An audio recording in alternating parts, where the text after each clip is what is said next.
Em estúdio está Pedro Pereira Coutinho, administrador da Fincor. Pedro, muito bom dia. Começo por, e pegando na expressão utilizada pelo Wall Street Journal, parece que a Europa é um Titanic que está a navegar em direção a dois icebergs de nome Itália e Espanha.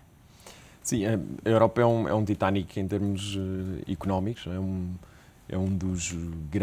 das zonas económicas mundiais que lideram as economias mundiais, juntamente com os Estados Unidos, a China e os países em desenvolvimento, os BRICS. E tem, de facto, aqui algumas pedras na engrenagem, cujo motor é a Alemanha, que podem e que estão, de facto, a criar aqui algumas complicações sérias. Temos pedras mais pequenas, como a Grécia, Irlanda e Portugal, que têm situações complicadas ou de difícil resolução, mas cuja dimensão no contexto total do barco não são, ou pelo menos não têm sido até agora, suficientes para o desequilibrar demasiado. Mas se de facto enfrentarmos problemas semelhantes, se os holofotes se virarem para Espanha ou Itália, e no caso italiano sobretudo é perfeitamente possível, porque é um país que está com níveis de endividamento muitíssimo altos, mais semelhantes aos níveis de endividamento da Grécia do que aos portugueses, que são mais contidos, apesar de bastante altos também, e que tem tido um crescimento muitíssimo moderado. É um país que não esteve em recessão ou com crescimento zero, como Portugal, Espanha e Grécia, mas com um crescimento muitíssimo moderado, déficits mais controlados, mas também demasiado elevados para o contexto da zona euro, e, portanto, se enfrentarmos problemas de financiamento no contexto italiano ou espanhol, então, de facto, o Titanic pode parar. Essas dificuldades de financiamento podem surgir e penso que essa terá sido uma das questões que levou a este Conselho Europeu, a esta Cimeira Europeia de Emergência. Parece que poderemos assistir na Itália ou em Itália a uma situação semelhante à portuguesa, em que as taxas de juros ou os juros cobrados nos mercados começam a disparar e depois é impossível travá-los. É possível, é perfeitamente possível. De resto, nós temos vindo a assistir ao que se passou na Grécia e ao que se continua a passar na Grécia, e à dificuldade de resolução de uma situação onde as economias atingiram um nível de endividamento extremamente alto, totalmente incompatível com as suas taxas de crescimento económico, que têm estado tudo praticamente estagnadas, ou em alguns casos até em recessão, no meu caso da Grécia e Portugal atualmente, e anualmente há um desequilíbrio orçamental negativo que contribui consistentemente para o crescimento dessa dívida. Portanto, se juntarmos estas três peças, é fácil verificarmos que, de facto, no contexto atual, se nada mudar, estes países não vão conseguir pagar a dívida que detêm atualmente. E, portanto, depois cabe aos mercados e às suas decisões económicas de facto decidirem continuar a investir ou não na dívida destes países. Num contexto global de crescimento, não tem sido problema, e estes países de facto conseguiram consistentemente ao longo dos anos, apesar da situação em termos de conjuntura não ser muito diferente do que é atualmente, conseguiram se financiar sem problemas, porque o contexto económico mundial era um contexto de crescimento e, portanto, acreditava-se que estes países iam ser arrastados por essa espiral positiva de crescimento. Neste momento é o contrário, e de facto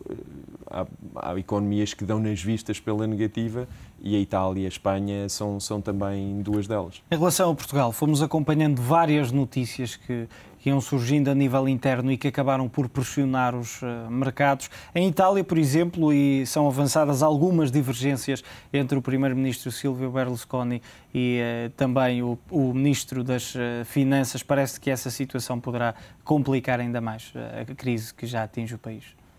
Complica, sem dúvida, porque naturalmente o Ministro das Finanças é uma peça fundamental no acompanhamento da situação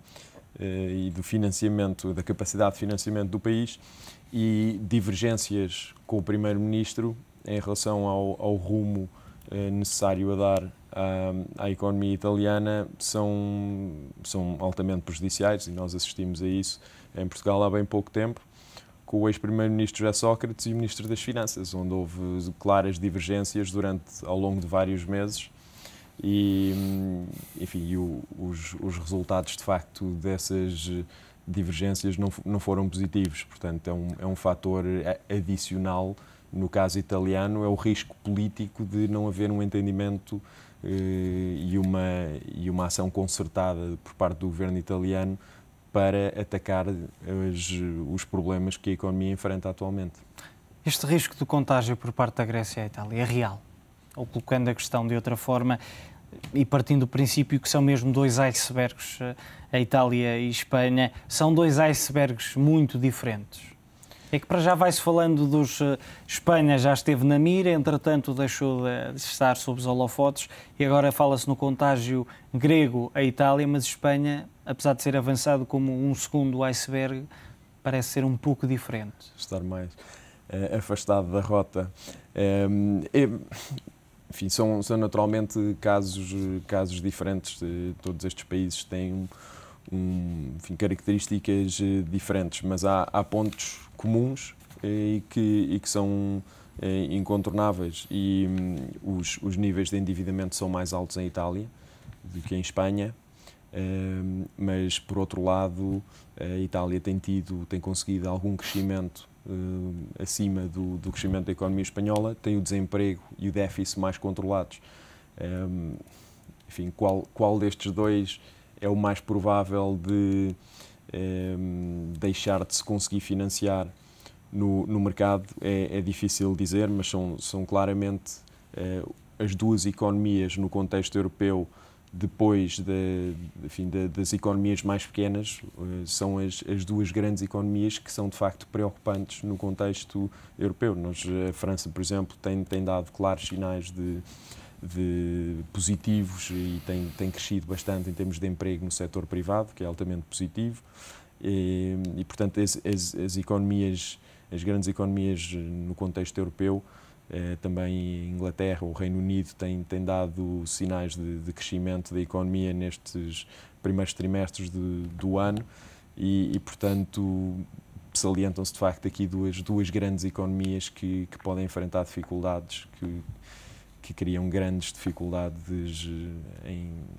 no contexto europeu e mundial. Como é que assististe a este corte do rating de Portugal por parte da Moody's para lixo, e à notícia que dá conta que Jean-Claude Trichet pede uma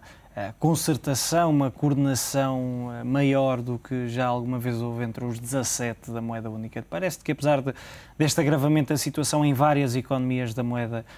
única, há pouca convergência nas ideias e nos ideais dos vários líderes? Sim, eu penso que em relação ao corte do rating por parte da Moody's, há dois fatores fundamentais. Um é que o que me parece que está aqui a ser feito é a tentativa de corrigir os erros do passado, onde as agências de rating foram apanhadas em falso com grandes empresas ou países que tinham ratings de elevada qualidade dentro do contexto de investment grade e que estavam ali no AA, AAA, e portanto onde uma probabilidade de default era ínfima na escala dos ratings universal, e esses países ou empresas chegaram a falir ou estiveram muito perto disso e tiveram que ser resgatados. E toda a gente questionou as agências de rating, por algumas delas até num passado muito recente, antes dos acontecimentos, terem reafirmado o rating AAA ou AA, o caso da AIG, o caso da Islândia, e portanto aqui há uma tentativa de correção, e a meu ver a pecar por excesso na correção, porque de facto neste contexto de dificuldade o mais fácil para as agências de rating é cortarem os ratings e reduzirem os ratings, em caso de dúvida, irem reduzindo os ratings até para níveis abaixo de investment grade, para economias ou empresas que possam, num futuro próximo, ter dificuldades de financiamento tais que as levem a um default, a uma reestruturação de dívida. Neste caso, eu penso que os fundamentais, se a Moody's baseasse a sua análise nos fundamentais apenas, e penso que essa é a função de uma agência de rating, é analisar os fundamentais, eu penso que este corte é injustificado. Penso que um dos fatores que desequilibrou e que fez com que o corte fosse tão profundo, e a Moody's disse-o, são as expectativas da agência de rating das condições de mercado para 2012 e 2013. E aí eu penso que, enfim, que uma agência de rating entra fora do âmbito em que deve trabalhar e as bases em que deve fundamentar as suas decisões.